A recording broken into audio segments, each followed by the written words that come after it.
नमस्कार. मी प्रशांत माळी. अपेक्षा करतो की माझा आवाज तुमच्यापर्यंत व्यवस्थित पोहोचत असेल. या ठिकाणी आज बऱ्याच दिवसानंतर फेसबुक लाईव्ह करत असताना प्रथमतः मी छत्रपती शिवाजी महाराज, धर्मवीर छत्रपती संभाजी महाराज, डॉक्टर बाबासाहेब आंबेडकर, महात्मा ज्योतिराव फुले, माई सावित्रीबाई फुले यांच्या चरणी नतमस्तक होतो. आज या ठिकाणी फेसबुक लाईव्ह येण्याचं कारण म्हणजे काल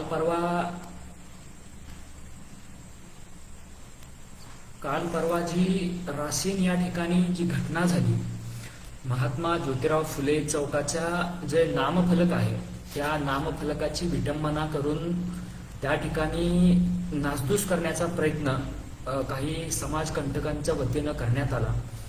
त्या विटंबनेचा निषेध करण्यास्तव, त्या विटंबनेचा निषेध करण्यासाठी आज मी या ठिकाणी तुमच्यासमोर लाईव्ह येत आहे.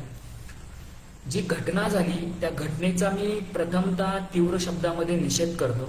या ठिकाणी खरं तर हा महाराष्ट्र जो आहे तो विचारवंतांचा, समाजसुधारकांचा, थोर महापुरुषांचा महाराष्ट्र आहे. या महाराष्ट्राला कुठंतरी सर्व धर्म समभाव या विचारांची किनार कुठंतरी लाभलेली आहे. अशा या थोर समाजसुधारकांच्या, विचारवंतांच्या महाराष्ट्रामध्ये जर एका महापुरुषाच्या नावाचा इतका तीव्र द्वेष केला जात असेल तर ही गोष्ट कुठंतरी आपण थोडाफार विचार करण्यासारखी आहे. या ठिकाणी जो काल परवा प्रकार झाला त्या ठिकाणी जर कदाचित महात्मा फुल्यांच्या कार्य जे आहे किंवा त्यांची जी पुस्तकं आहेत त्यांचं जे कार्य जे आहे ते कार्य जरी कमीत कमी त्या समाजकंटकांनी वाचलं असतं तर कदाचित हा प्रकार या ठिकाणी झाला नसता. या ठिकाणी महाराष्ट्राचे मुख्यमंत्री तथा महाराष्ट्राचे गृहमंत्री माननीय देवेंद्रजी फडणवीस साहेब, महाराष्ट्राचे दोन्ही उपमुख्यमंत्री, पोलीस प्रशासन यांना मी जाहीरपणे नम्र विनंती करतो, जो काय त्या ठिकाणी प्रकार झाला त्याच्यावरती ऍक्शन घेऊन जे कोणी त्या प्रकारामध्ये दोषी आहेत अशा दोषींवरती कडक कारवाई व्हावी, जेणेकरून इथून पुढच्या काळामध्ये कोणत्याही समाजकंटकाकडून असा जो द्वेष आहे किंवा जो काही प्रकार झाला असा प्रकार होणार नाही. आणि सगळ्यात महत्वाचं म्हणजे गेल्या काही दिवसांमध्ये आपण बघतोय थोर समाज सुधारकांवरती कोणीतरी उठतंय, काहीतरी बोलतंय. सगळ्यात महत्वाचा आणि विचार करण्याची गोष्ट म्हणजे हा महाराष्ट्र अशांत करण्याचा प्रयत्न कोण करतंय या गोष्टीचाही विचार तुम्हाला आम्हाला करावा लागेल. त्याच्यानंतर दीन, दलित, बहुजन, गावकुसाबाहेर फेकल्या गेलेल्या आणि ज्या समाजाला जगण्याचा अधिकार नाकारलेल्या समाजाला तुम्हाला आम्हाला थोर पुरुष डोक्यावरती घेण्यापेक्षा डोक्यांमध्ये घेऊन, त्यांचे विचार डोक्यामध्ये घेऊन इथून पुढच्या काळामध्ये प्रगती करावी लागेल. या झालेल्या प्रकरणावरून एक गोष्ट तुमच्या माझ्या लक्षात यायला हवी की आजही या मनुवादी वृत्तीच्या किंवा त्या समाजकंटकांना ह्या थोरा पुरुषांचे विचार आजही खटकतायत का?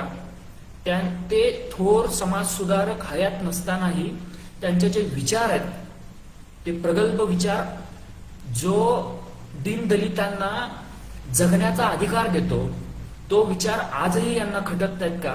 हा माझा दीनदलितांना प्रश्न आहे. त्याच्यावरती आपण जरूर विचार करावा, हेही मला या ठिकाणी सांगायचं आहे. आणि जो काही त्या ठिकाणी आताताईपणा झाला, जे काही नामफलकाचं विटंबना करण्यात आली त्याबद्दल मी पुनश्च एकदा या ठिकाणी जाहीर निषेध करतो. इथून पुढच्या काळामध्ये ज्या काही प्रकार घडतील, ज्या काही गोष्टी होतील त्याच्याबद्दलही आपण लाईव्ह येत राहू, लाईव्ह करत राहू. अशा गोष्टीचा जाहीर निषेध होणं आणि यातून तुम्ही आम्ही एक गोष्ट शिकणं हेही खूप महत्वाचं आहे की थोरा मोठ्यांचे समाजसुधारकांची पुस्तकं वाचणं किंवा त्यांचे विचार डोक्यामध्ये घेणं कितपत गरजेचं आहे हे या गोष्टीवरून आपल्याला समजून येतं. जो काही प्रकार झाला त्याच्याबद्दल मी पुनश्च एकदा तीव्र शब्दामध्ये निषेध करतो. या ठिकाणी जास्त बोलणं थोडं असंवेदनशील राहील. जी काय आपली चळवळीची विचारधारा आहे, विद्रोही विचारधारा आहे, त्या चळवळीच्या विचारावरती मार्गक्रमण करत असताना प्रथमतः मी या ठिकाणी निषेधच व्यक्त करीन. इथून पुढच्या काळामध्ये एकजुटीनं राहून एकजुटीचा संदेश या ठिकाणी देण्याचं कार्य आपल्या हातून होईल एवढी मी या ठिकाणी अपेक्षा करतो. योग्य वेळ आल्यावरती योग्य शब्दामध्ये तीव्र निषेध आणि योग्य इथून पुढच्या काळामध्ये योग्य बोललं जाईल याची आपण काळजी घेऊ. आणि या ठिकाणी मी थांबतो. जय हिंद, जय महाराष्ट्र, जय ज्योती, जय क्रांती, जय भीम.